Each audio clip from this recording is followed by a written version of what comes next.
हम लौटेगा या फिर जंग होगी। ईरान अमेरिका सीजफायर खत्म होने में 3 दिन बाकी। व्हाइट हाउस में अहम मुशावरत। अमेरिकी सिचुएशन रूम से सदर ट्रंप का फील्ड मार्शल आसिम मुनीर और ईरानी हुकाम से रब्ता। अपना हुर्मुज़ से मुतल्लिक नई सूरत हाल और ईरान से मुज़ाकरात पर गुफ्तगू।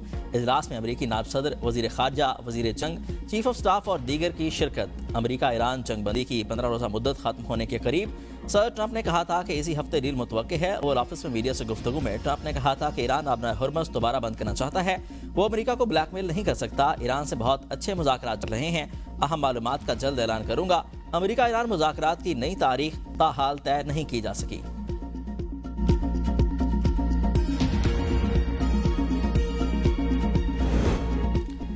अमेरिका से मुज़ाकरात में पेशरफ्त हुई, लेकिन अभी भी बहुत फासला है। ईरानी स्पीकर पार्लियामेंट बाकर कालिबाफ कहते हैं कि अमेरिकी नाकाबंदी का ऐलान भोंडा और जाहिलाना फैसला है। दूसरे ममालिक अपना हुर्मुज़ से गुजर सकते हैं तो हम क्यों नहीं। दुश्मन अपने अहदाफ हासिल नहीं कर सका तो वो नाकाम हो गया।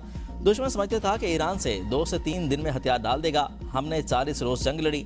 दुश्मन समझते था कि ईरान वेनेजुएला जैसा होगा। ये भी ना हुआ।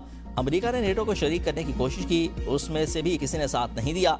ईरानी कौमी सलामती कौंसिल का कहना है कि पाकिस्तानी सालसी के जरिए अमरीकी तजावीज़ मौसूल हुई, जिनका जायजा लिया जा रहा है। अमरीका के साथ मुज़ाकरात में सख्त मौक़िफ़ इख्तियार किए हुए हैं। अभी तक अमरीका की नई तजावीज़ का जवाब नहीं दिया। ईरानी कौम के मफादात का हर कीमत पर दिफा किया जाएगा।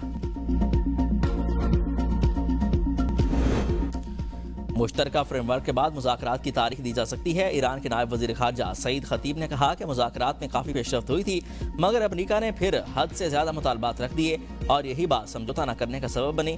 ईरान सिर्फ इसी बात पर मुत्तफ़िक होगा कि आलमी क़वानीन के तहत तमाम हुकूक ईरान को हासिल रहें। दुनिया के लिए एक और, ईरान के लिए दूसरा आलमी कानून नहीं चल सकता।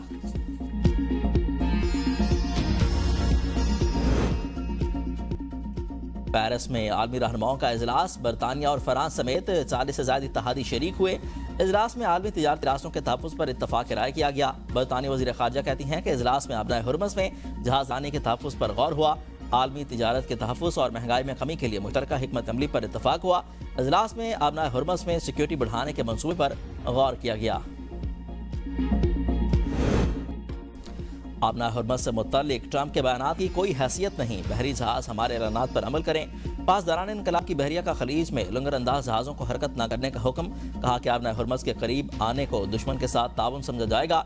ईरानी बंदरगाहों की अमरीकी नाकाबंदी पर ईरान ने गुज़िश्ता रोज़ अपना हुर्मुज़ को बंद कर दिया था।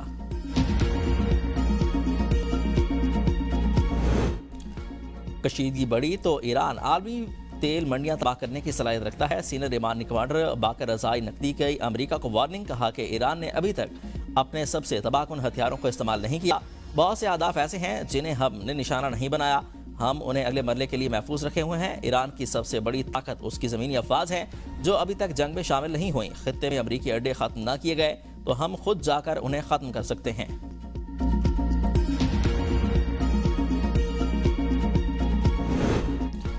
नेतन्याहू ने ट्रंप को ईरान जंग में धकेला। अमेरिकी नायब सदर कमला हैरिस की तनकीद। कहा कि ट्रंप ऐसी जंग में कूदे जो अमेरिकी अवाम नहीं चाहते थे। ट्रंप ने नेतन्याहू की खातिर अमेरिकी फौजियों की जिंदगियां खतरे में डाली।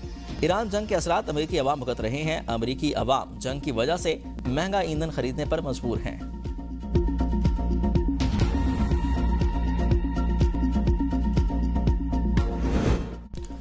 अमरीकी फ़ौज की बैनुल-अक़वामी पानियों में तिजारती जहाज जब्त करने की तैयारियां शुरू। ईरान से मुंसलिक तेल बरदार जहाज़ों को कब्जे में लिया जाएगा।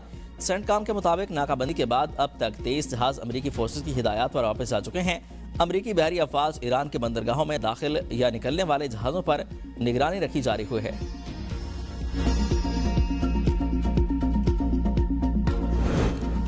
पाकिस्तान ने मुत्तहिदा अरब अमारात को $2 अरब की अदायगी कर दी। तर्जुमान स्टेट बैंक के मुताबिक ये रकम सेफ डिपॉजिट के तौर पर पाकिस्तान के अकाउंट में थी। मौजूदा बैनुल-अक़वामी सूरत हाल के पेश नज़र यूएई ने रकम की फौरी वापसी का मुतालबा किया था, जिस पर पाकिस्तान ने वापसी का फैसला किया। ज़राए वज़ारत ख़ज़ाना ने बताया कि पाकिस्तान इस रकम पर 6% की शरह से सूद अदा कर रहा था। यूएई ने इस रकम को पहले सालाना बुनियादों पर रोल ओवर कर रहा था। दिसंबर 2025 में यह रकम 1 महीने के लिए और फिर 2 महीने के लिए रोल ओवर की गई।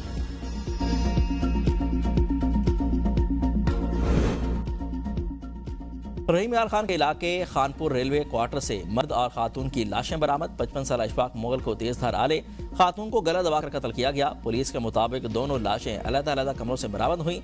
मकतूलीन रिश्ते कराते थे। कत्ल की वजह अभी तक मालूम नहीं हो सकी।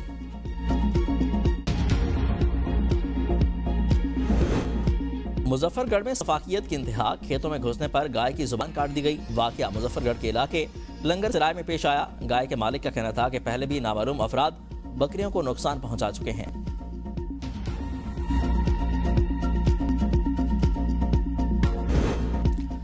गिलगित बल्तिस्तान के इलाके अस्तोर में तूफानी बारिशों का सिलसिला थम न सका। बालाई मकामात पर बर्फबारी का सिलसिला बदस्तूर जारी। शदीद सर्दी और खराब मौसम की वजह से मकामी लोग घरों में महसूर। मामलात जिंदगी बुरी तरह से मुतासर। जिला इंतजामिया ने मौजूदा सूरत हाल के पेश नज़र सयाहों और मुसाफिरों को हिदायत की कि वो मौसम साफ होने तक गैर ज़रूरी सफ़र से मुकम्मल इज्तनाब करें।